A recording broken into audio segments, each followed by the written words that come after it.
Okay, chapter 2, deterministic optimization models. So again, this is as opposed to stochastic, we don't cover those. So we know some parameters are fixed. We know that with certainty in this model. Our goal in optimization is to take an ill-formed, vaguely described problem from a client and often described in English, and we want to rigorously formulate that mathematically. And again, keeping in mind tractability and validity. So in chapter 2, you're going to practice doing this. One of the things I like is he sort of slowly eases you into this or breaks you into modeling of problems. We'll practice this again in chapter 4. We'll do a good bit of modeling. So in chapter 2, I want to start with an example. This is at the end of the chapter. It's number 8. So you can read along there, but I've also written the specifics of the problem here. So we are actually doing a building problem here. We have an architect. They're making a cylindrical hotel, and we have to have 150,000 square feet of floor space. There are 10-foot high floors each time, and she wants to get as many of those in there as she can, subject to this constraint. But there's also this other constraint, right, that the height should not exceed 4 times its diameter, otherwise it could become unstable. So for structural engineering reasons, we have to satisfy this relationship between the height and the diameter. And then he says that fractional numbers of floors are acceptable in this rough analysis. And then he asks us several parts of a question. And so the first one, part A, formulate this verbal statement, ill-formed in some ways, from your client into a mathematical program with 2 main constraints to choose an optimal design using decision variables. And this is really helpful. This is the part where I'm saying he eases you into it. It gives you the decision variables. He says, well, let's let X1 be the diameter and X2 be the number of floors. So X1 is the diameter of the hotel, and X2 is going to be the number of floors. Oftentimes, again, that's going to be the hard part. You're going to get better at formulating these because he's going to stop giving them to you as much. And you're going to get better at figuring out how to formulate them on your own. In the beginning chapters or the beginning problems at the end of chapters, he sometimes do that for you. This was a bit of an art of the modeling, is figuring out what is, I can remember exams in graduate school, where again, that was like the key to the problem. I had to figure out what were those, and you're doing this on time for a test, and that could be a bit stressful, but again, for homeworks for us, we're a little more relaxed pace. So given this, we now want to see if we can formulate it. So pause the video now and see what you can do. Give it a shot. What is your objective and what are your constraints? And he gives you a key that there's just 2 main constraints. All right, I wrote mine on the side over here because we're going to eventually need a lot more space for this problem. So what are you trying to maximize? As many floors as possible. X2 is your variable for that, so we want to maximize X2. But you could just say, oh, make infinity, make as many as you can. But there's some constraints that keep you realistic. And so one of those is the height and diameter ratio. The height of this building is going to be however many floors you have, and each floor is 10 feet tall. So that's the 10x2. Must not exceed, so less than or equal to 4x1. Okay, so it's okay we did less than or equal to because it just can't be bigger than that. Okay, then this other one, then these are our main constraints, right? So just using that language. We have the square footage. So you have the number of floors you have. So each one of these circular floors, and the diameter is X1. So the radius is X1 over 2. And then you square that, pi r squared, right? So that's where the 5/4 X1 squared. X2 has to be equal to 150,000. Okay, but those are our main constraints. Let's not forget, because this is often when we're going to eventually be modeling these with software too, is you always have to have your simple constraints, because often if you don't put those in, you'll find, why am I getting such a bizarre answer? I'm getting a negative value or something way too big or too small. It doesn't make sense. Often it's because you forgot your simple constraints. So let's get in the habit of always putting those down. So what are the simple constraints here? Do we have any restrictions? Like, could we have a negative number of floors or a 0 number of floors, or could we have a negative or 0? So we'll say simple constraints, X1 greater than or equal to 0, X2 greater than or equal to 0. He tells us we don't have to worry about We don't have to add x1 integer, x2 integer. Certainly x2 ultimately could be integer. So we might ultimately want to say this, but he's saying this is a rough analysis. It's okay if the diameter would be fractional, right? That's fine. Okay, so here's our full model. Now the next part of the problem, he says use your course software to do that. We are going to get to there. We're going to use something called MATLAB, but we're not there yet. So we're going to do that, skip to the next step where he says we're going to solve this graphically, right? There's another way to solve this, and this is a very useful tool, obviously for small problems, but to give us intuition on how, for the bigger problems, the graphical technique designed the algorithms. Like that's where they came from. Okay, so let's pause this video now, and I want you to figure out, you haven't done one of these in a while probably, so let's see, can you graph? Let's start with your two, obviously you can graph this. These simple constraints are just the non-negative quadrant, and then graph these two constraints, right? So you've probably done inequalities or this equation. This, and also notice that this first constraint is non-linear, right? So it takes us out of the realm of a class of problems called linear programs. We're going to, again, classify those soon, but just notice because of the square, x1 squared, that makes that nonlinear, which puts it in a more challenging class in general. All right, pause the video and graph that. Okay, let's talk about this, what we've got graphed here. So the simple constraints, obviously anything in the non-negative quadrant, and now we want to intersect that with these two. And we're going to call this constraint 1, constraint 2. Let's take constraint 2 first, inequality. How do you graph inequalities? First, you treat it as an equality, right? And so then I solved for one variable. I treated x2 like my y variable. So solve for that. And this simplifies, right? 10 x2 equals 4x1 simplifies to that x2 is 2/5 x1. So we have this linear function. But an inequality, actually, right, we need to be less than or equal to that. So how do you decide which side of the line this space is divided into? Any inequality creates a half space. So remembering from your Calc 3, you could pick a test point, pick any point over here. Does that satisfy the inequality? Yes, it does, in fact. So we actually want everything on this side. All right, so at this point, if I'm just considering the two simple constraints and constraint 2, the feasible region is everything below. So there's infinite feasible region. That is this triangular shape here, right? But we actually have one more constraint. It's the nonlinear constraint here, constraint 1. I did the same thing. I solved for x2. That's like the y variable. Then we get this 600,000 divided by pi. So that's some number, some large number divided by x1 squared. Well, what's the shape of that? That's going to be this hyperbola shaped line, non-linear. Right now we want to satisfy all of these, the simple, the two main and the two simple at the same time. So our triangular shape here, triangular wedge, becomes not everything in that, but only the part that lives on this line. So this is our feasible region.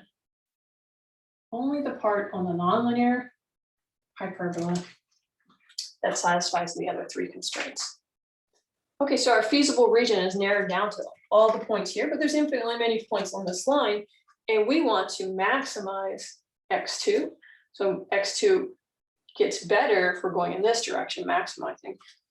But I want to add one more piece to this that we often use, so just give us some terminology, is we put on something called contour lines, which again, back to your Calc 3, these are the same things as your level curves there.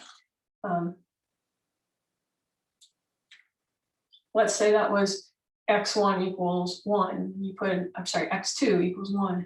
And then here it is at 2. We put another contour line. And 3 and so on, all the way on. And you can see again that these contour lines, what you're trying to do is move in the direction. This is a linear objective function. So we'll have linear contour lines. And we're moving along those. And label it with its value, 2, 1, and so on, until it's the best one, the last one that just barely touches the feasible region, because you have to be feasible to be an optimal, right? That's the first thing. So you have to be along this line, but you want the last one that actually is still feasible, yet is the best. And so clearly from the picture, we can see that the optimal value is right here. So this is our X star, which is X1 star, X2 star. What is that value? How do you get it? It's the intersection of the nonlinear, this equation, and this equation. So you set those two equal and solve it. And let's see, did I do that? Yeah, okay, so we get X1 is 78.1593 feet, and X2 is 31.26 floors.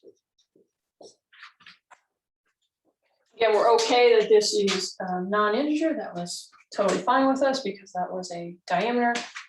Feet, number of floors, they said, okay, fractional analysis is okay, because often what you might do is round. You would round down or up depending on the situation. Okay, so then there's a couple other questions he asked, but I want to also contrast this with the calculus method. So what would we have done if we didn't graph it? Because again, we could have had another variable. There could have been X3 in this problem, right? So it's harder to graph that. We can graph an R3, but harder. Suppose it's actually, you know, an R4 problem, can't graph that. So there's got to be some other things we can do. And we might have tried analysis method with ideas from calculus.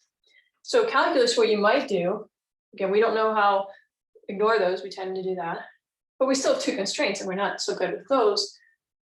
Certain sets of problems, we could do something called Lagrange multipliers. Maybe you'll remember that. Maybe we'll come back to that if we make it far enough along in this class. There is a Lagrangian relaxation that applies to linear programs in higher dimensional space. All right, but for now, maybe what you do is say, I remember from calculus, I could solve, let's say the first one for X2 in terms of X1 and push that into the objective function. So we've already solved that. So really what you're trying to do is maximize this function of just X1.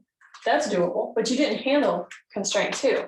So what you would do is maximize that function with respect to X1 and then check and hope, fingers crossed, that it satisfied constraint 2. If it did, then it's optimal, you're done.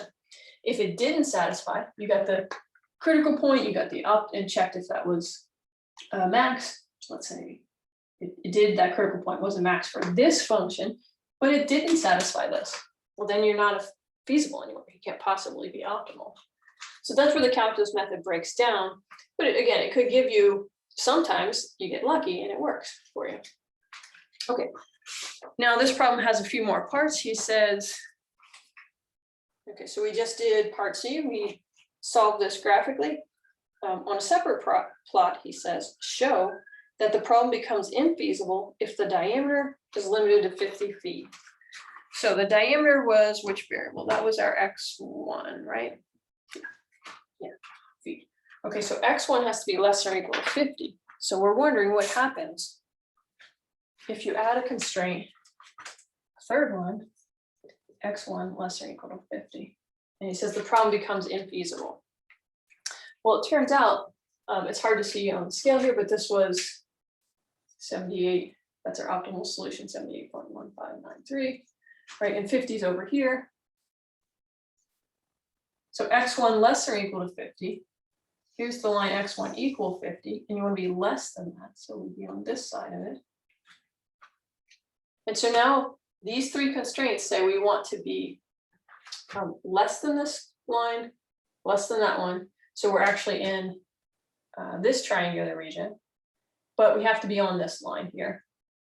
And it can't happen, right? So you can see graphically that there's the feasible region, it doesn't make sense, right? So this hyperbola never intersects this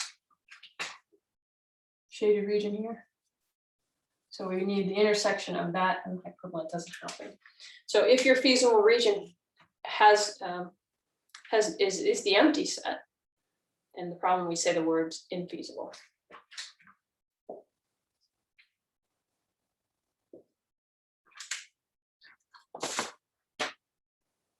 Okay, one last thing before we erase this problem and move on.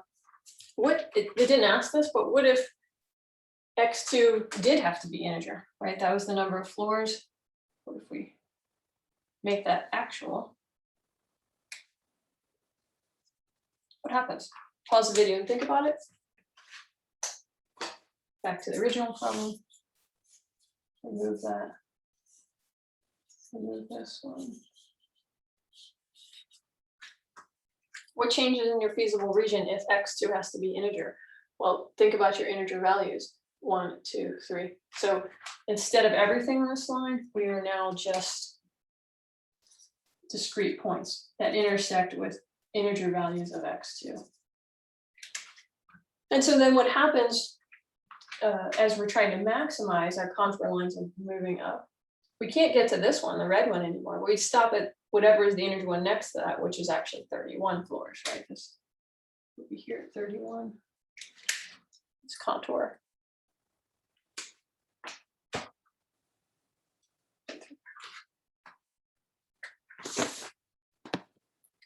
Okay, the next problem I want to look at in this chapter is 35. So please, page 81, get that out and take a look. What we're going to do is we're going to use a technique called index variables. Often operations research and optimization models are used by companies like airlines or transportation, Amazon, UPS, US Airways, airlines. So we're trying to optimize something, and it's usually movement between many regions, and we might have thousands or even millions of variables. And so we can't be saying x1, x1001, so we were going to use something called index variables, and that's the point of this next problem. So again, please take out your book and read this. I'm going to read it, and then we'll go break down parts A, B, C, D, E. Okay, so in this one, there's a railroad that's relocating freight cars among just 5 regions, but we'll see how quickly things can get out of control with just 5 regions to consider. So cars are in certain locations and they need to be moved back around. The following table shows the cost of moving a car between each pair of regions. So if I need to go between region 1 and 2, from region 1 to region 2, that costs 10 units to move a car. And then the number of cars that are present and needed are also shown in the bottom of that table. So for instance, in the bottom of column 1, there are 115 cars in region 1, but they need 200. So somehow they need to get them from these other 5 regions. So it's all balanced out and satisfied. Okay, so it says in the bottom below the table, we want to choose a relocation plan that gets the required number of cars in each region at a minimum total moving cost. Because again, you could just easily move them, but they all come with costs. Like for instance, moving from region 1 to region 5 incurs a pretty high cost of 35 units, whereas from 1 to 2, maybe they're neighboring regions, it's only 10 units. Okay, part A, briefly justify why the appropriate decision variables are Xij, where that's the number of cars moving from I to J. Right, so there's our first index variable. It makes sense to say from I to J, right? They're regions to and from. So we have Xij, number of cars from I to J. You can also think about this besides the table in a graphical form. Okay. The number of cars Xij must physically be integer, right? A whole number, that makes sense. But it's probably better to explain them, to model them as continuous variables and explain why. Now, why do you think that's the case? Why does it make sense? We'd really like to say, add this for every Xij. First, how many of those we have, right? This is number of cars. For I equals 1 to 5, J equals 1 to 5. So 25 in total, but you're not going to move to and from yourself from I to I. So 20, right? 25 minus 20 variables. And why does it make sense then?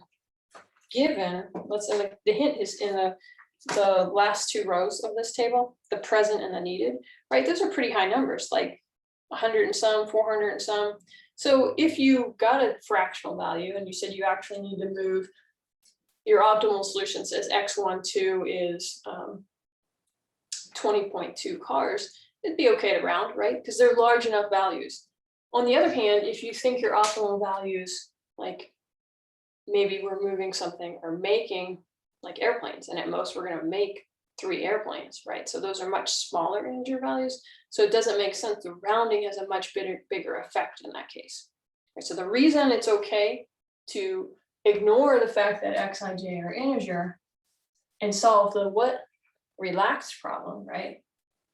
It's okay to do that because we're expecting that the xij values are rather large and the rounding won't have as much effect. Okay. And then the reason you want to do that, like that makes it more tractable, right? We talked about that word before. Integer, when you add the integer, it becomes a class of problems called discrete optimization. And we'll see that their total enumeration is easy, but it's often way too hard to super expensive. Okay, he says in part C, assign symbolic names for the constants in the table. So those are like from x1 to that the cost was 10. So why don't we use, since those are costs, C's. So Cij is the cost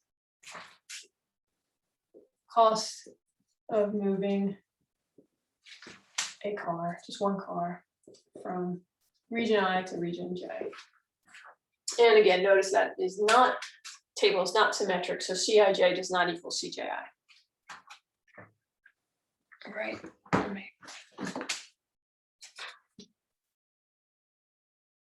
Yeah, right, it's not symmetric. Oh wait, no, it is symmetric.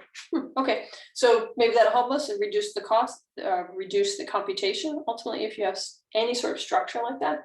So it is a symmetric table. So we can reduce probably the number of Cijs and variables that we need. Okay. Write an objective function minimizing the total cost movement.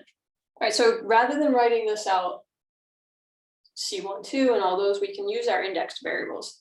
So pause the video and give it a shot. For some of you, this will be, maybe you haven't done index variables or you haven't worked with summations in a while or ever even. So pause the video, just take a shot at it. Often it helps to write it out in long form and then try to work backwards and form the shorthand summation part. So it's okay if you have to say, okay, well, the total cost will be 10 times, because that was x12, 10 times, that's the C12. C12 is 10 in that table. So it'd be 10 times x12. Right, so it might help to do that. What's the next one in the table? C13 is 12. Right, so write it out like that, and then see if you can turn it into a summation in terms of just i's and j's. We'll write it generally. So give it a shot, then we'll do it together. All right, so here's what we're trying to do: minimize the total cost of moving. And again, we would do C12 times x12 plus C13 times x13 plus C14 times x14, and so on until we filled out every value in that table. Well, that can be done with a double sum over your two indices, I and j. They both run from 1 to 5. And we're just going to multiply those and then adding those. So this is really writing out those 25 numbers actually, because we didn't say don't let I and j be equal, but we're just setting the cost of 1, 1 to 0, basically. So they're not included in the sum. All right, then the next part, part E, we need 5 main constraints that assure that the net number of cars in each region will be met. So after you've moved them, you want to make sure that you have the right number of cars. So you start with some amount that are in a region, you're going to have some movements, and then you need to make sure that you end up with the needed amount in that table. All right, so give it a shot for, let's just say region 1. Focus on region 1 and see if you can write out the constraint for that. If you got that one, then it's no problem. You're going to follow that method or formula to get region 2 to 4, 5. 5 main constraints. So go for the first one. Okay, from that table, 115 and 200 are in there. Now, how are we going to use this? This is how much we have in region 1. This is how much we want in the end. Now there's some movement. Xij is the number of cars from I to j. Well, we want to go from 1 to j. So we're going to move some cars. That 115 is going to change. And then we're going to add some cars. This is the number of cars leaving. This is the number of cars entering. So leaving, we're going to change the variable j. So we're going to go from 1 to 2, 1 to 3, 1 to 4, 1 to 5, sum all those up. This is the number of cars entering, because we're going to go from I into 1. So this will be 1, 1, 2, 1. Those are all the different regions coming in. And so this is for region 1, but you'd have a similar constraint for region 2, 3, 4, and 5. There, that makes your 5 main constraints all the same type. Oh, actually, we're leaving, so we should have a subtraction. And then the next part, are we done modeling it? We have an objective, we have some main constraints, but what are we forgetting? Simple constraints. Right, so we have to add xij.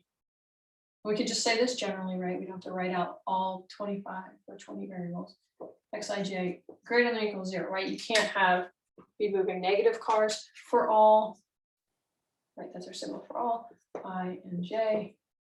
And usually you're specific 1 to 5, right? Those are the values it takes on. Okay, then the next question he asked is classify this model. What are the types of classes? So every chapter you want to make sure to read. It's a very well written book. Things are highlighted, nice boxes. And so some of the key words in this section. This is a single objective problem, right? There's just one objective. Sometimes you might want to minimize the cost. And what else might we want to do in this case? Maybe minimize the number of drivers that are moving or away from their family for a certain number of days. So you might have 2 things you're doing, 2 goals. So minimizing a cost and minimizing like disruption to your employees' lives. That would be a 2 objective problem. Sometimes you minimize one thing and maximize another, or maybe there's 3 things. And that's all called multi-objective optimization. So we are doing a single objective. And then the next thing you want to do is classify the type of problem.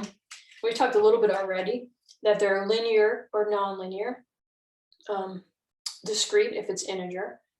And so do we have any nonlinearities in this problem? All the constraints, well, let's start with the objective. Is that linear? Yes, it's a bunch of things summed together with maybe some coefficients. That's your definition of linearity that you probably learned back in Calculus 3.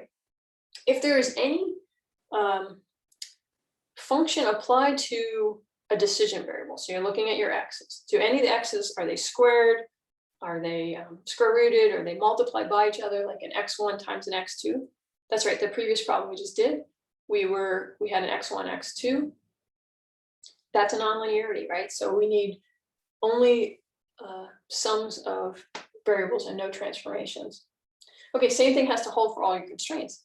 Yes, any xij's, there's no transformation applied to it. There's no multiplication of the variable times the variable. So this is all a single linear single objective linear program.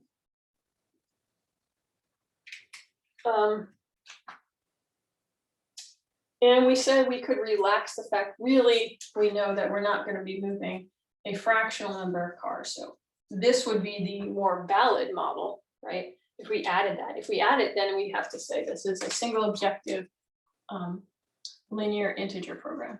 We have to add that, which makes it discrete optimization. But that makes it less tractable, so we're actually going to remove that. So it's a single objective LP. Let's see, are there any other terms? Yeah, so we can have linear programs, and those are usually abbreviated LPs. You'll see that a lot. Nonlinear programs, NLPs, integer linear programs, ILPs, integer nonlinear programs, INLPs. And then you have single or multi-objective.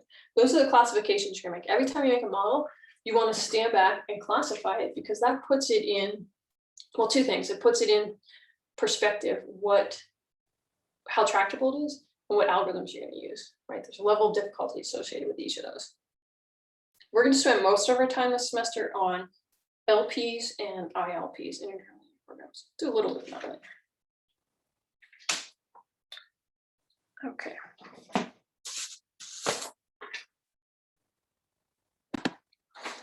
Okay, a few more things for this chapter.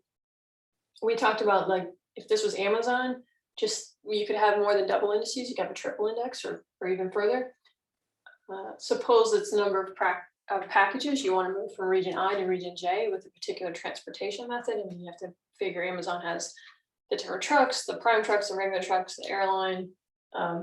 So each I, J, and K could already itself be big. then you're multiplying how many of those, if you have, just for a particular state, they might have 100 different regions they're talking about.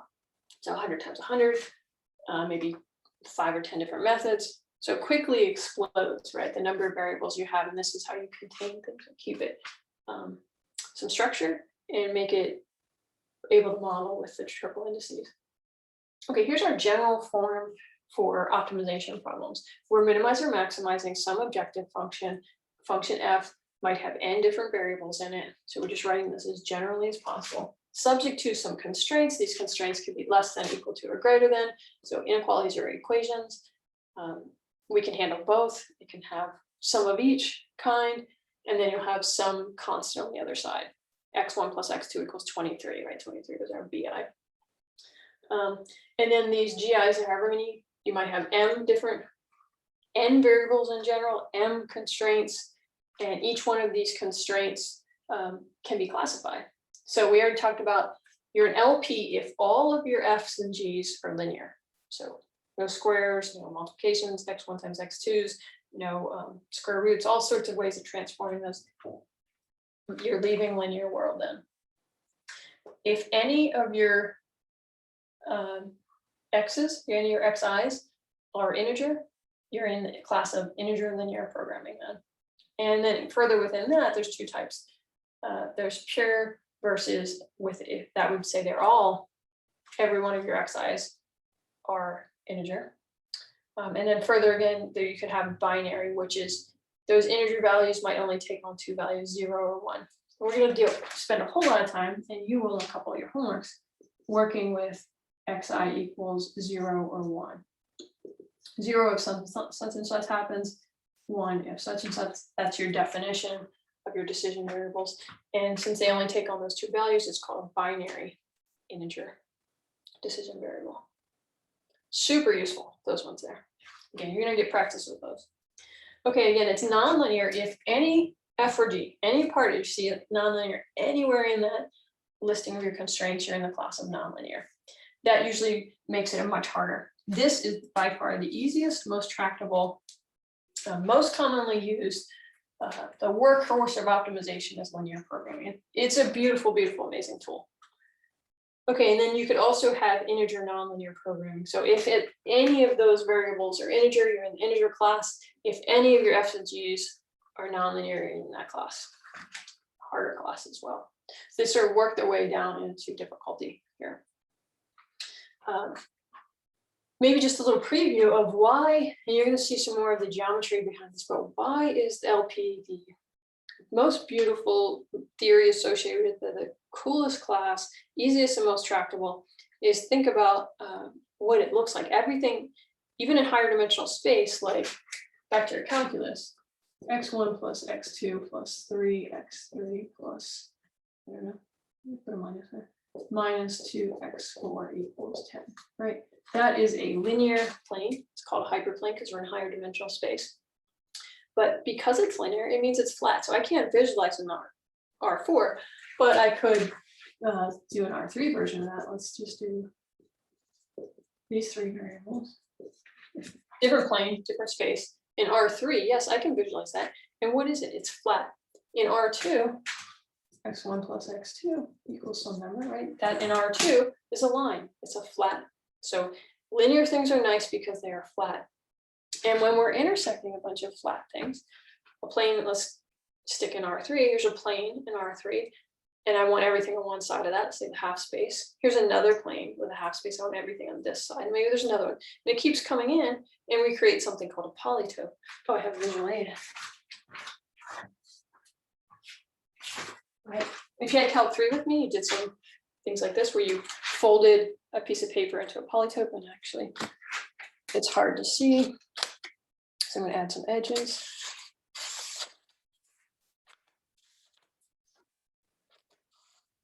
A little bit under there.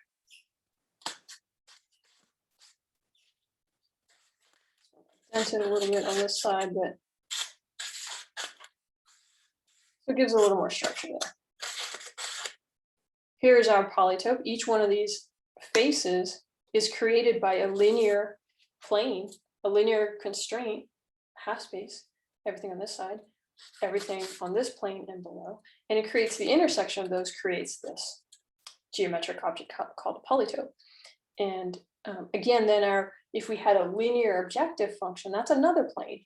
And we want to be, maybe this is the direction of increasing and we want to maximize. We want to be the last place, the last point on this polytope where our contour just touches. It's still feasible, but the best value and just barely leaves, right? So if the plane is oriented this way and this is oriented this way, the last place we leave, it looks like maybe a point here or somewhere along that edge. If it's coming this way, increasing, it would be over here. This point would be the optimal solution. Point, you can't see it so well. That point right there. All right, so linearity simplifies life for us. Imagine though if this now had some curves and contours, right? So you could still be intersecting. Here's a nonlinear surface, maybe here's another one warped and they're coming through. We'll do some visualizations, you'll have some activities later. That greatly complicates finding out where you are to get the optimal solution. One of the beautiful things about this quick little preview about linear programming is we can actually just follow edges along this polytope and follow an algorithm that's an edge following algorithm that gets us to the optimal solution because of the fact that every face here is flat because we are linear. Okay, coming soon, that's chapter 3, really beautiful. And then chapter 5, a beautiful algorithm associated with that. Okay, so last comment then, get some homework problems from chapter 2. Some suggested problems that you should take a look at. Numbers 11, 20, 23. Oh, sorry, I forgot a few here. 3, 9, 14.